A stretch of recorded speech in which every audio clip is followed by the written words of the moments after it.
the last year, so many high power, high skill damage commanders have entered into the game that I have dramatically changed the talents that I'm using on Guan Yu. In fact, most people will probably change their talent build based on watching this video. So, what I'm going to do today is review a number of things. The best pairs for Guan, his best new talents, and all the other things you'd need to know about whether or not to work on this commander.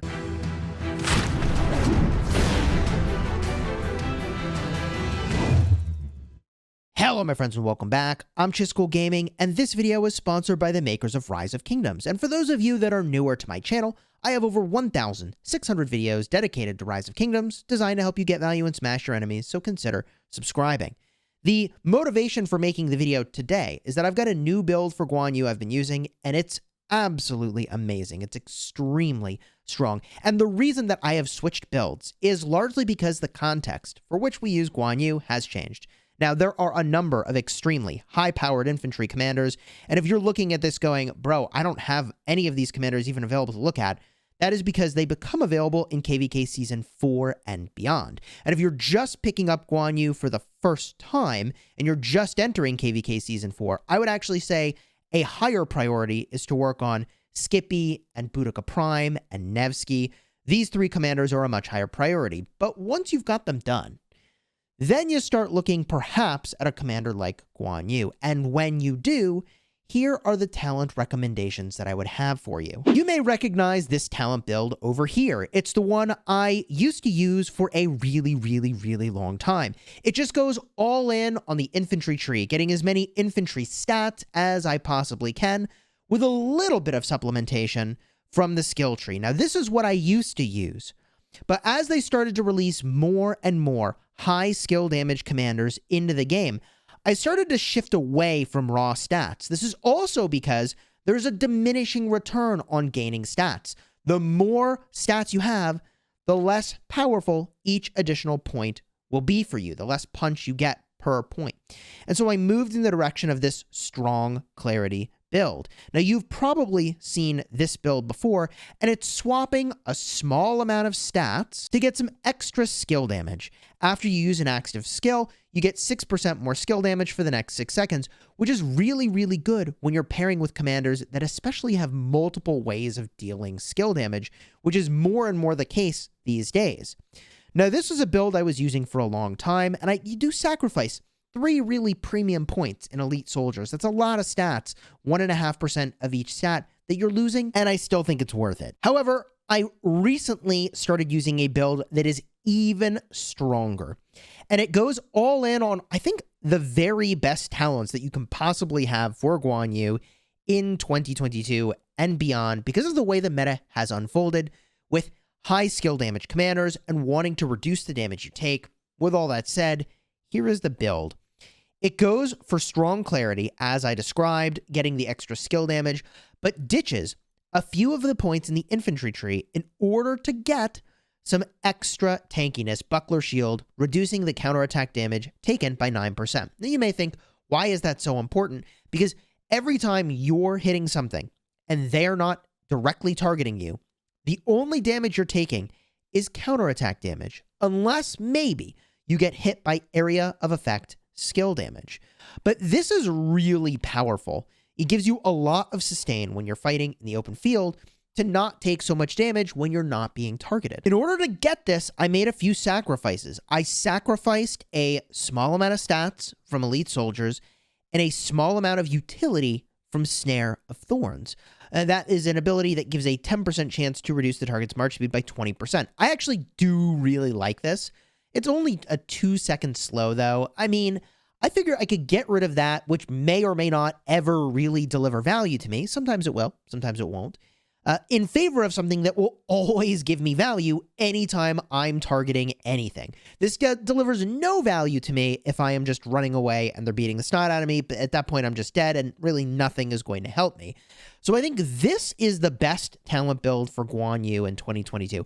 I use it now for everything. I use it in Canyon, I use it in Field, I use it in Arc, I think this is extremely strong. So strong that I would wager that most people will be switching their Guan Yu build after watching this, assuming you haven't seen me already talk about this in my live streams, which I probably have. Consider subscribing. Now, this brings me to the best pairs for Guan Yu in 2022 and hopefully beyond. But as of the summer in 2022, the number one pair for Guan Yu is, of course, going to be Skippy Prime. From there, I actually think that Guan and Honda is the number 2 Guan pair. And that is because the March speed is so good. The damage is perfectly fine. And the damage taken reduction on Honda is really good. So together, they are a very strong pairing. The third best pair, and the one that I personally use and imagine myself using for the foreseeable future for open field fighting, is still Guan Yu with Leonidas.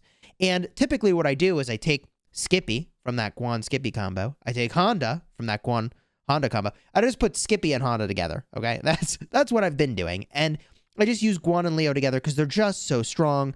Guan does lots of damage. Leo brings lots of tankiness and rage generation and damage boosting. It's a match made in heaven and has been ever since the release into the game. I wish I had realized it sooner to take advantage of how excellent this combo is for how long it's been excellent in this game. I wish I had done this right away. But anyways, my mistakes aside, the next best combo, it's a bit of a toss-up, which you'd say is 4 and which you'd say is 5. I would say Guan CJ is probably number 4. It gives just a little bit of skill damage taken reduction to the Guan Yu, which is nice. He needs it. He doesn't really bring any defensive stats, though, so that's a little bit of a bummer.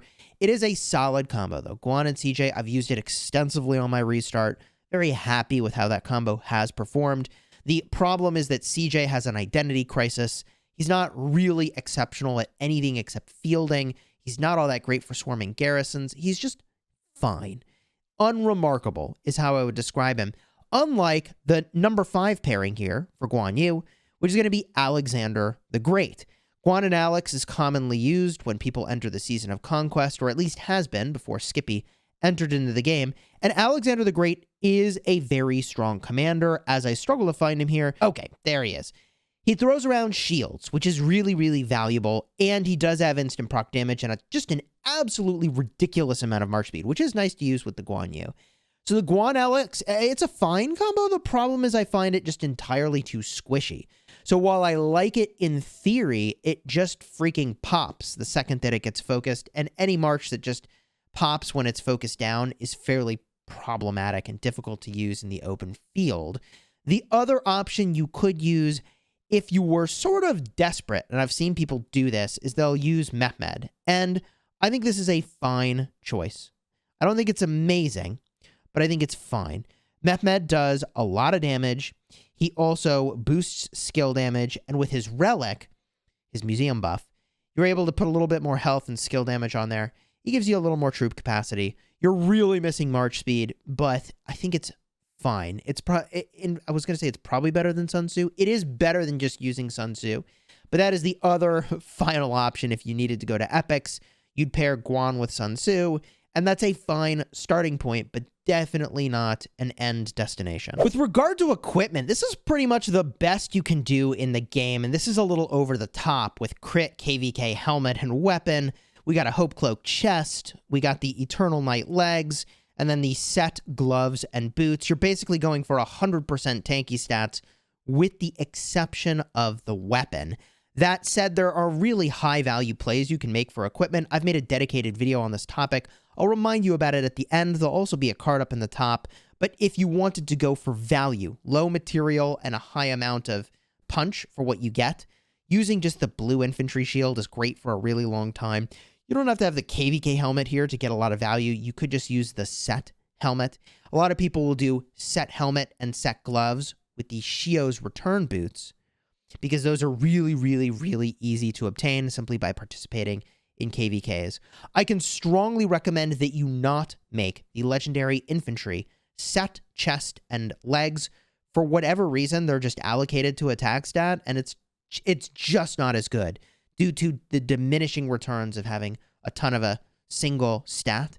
And the final thing I'll add is for really high value, you can also stick with the epic legs, and those epic legs are going to give you 10.5% health when you crit it, and those are really, really good. If you're going to use Guan Yu unmaxed, you want all the points to go everywhere except the second skill. You want 5, 1, X, X, and that's really hard to do. In fact, I made a dedicated video with me attempting to do something like that a long, long time ago. It did not go well, spoiler alert. I'll give you a link to that video in literally just a second. So if you enjoyed this video, throw a like on here and consider subscribing. If there are other Guan Yu talents, I'm definitely all ears. I used to have a rally build for Guan Yu, but he's terrible for rallies. Don't rally with Guan Yu, man. You use him in the open field, you swarm stuff with him, and that's really his role. He's great for Canyon and has been a staple in this game for an eternity because of how powerful his silence is. If you want to watch a more detailed video about equipment, specifically with infantry equipment, I'll have a card showing up on screen in just a moment, and also I'll have that card on screen where I try to use skill resets and get absolutely wrecked.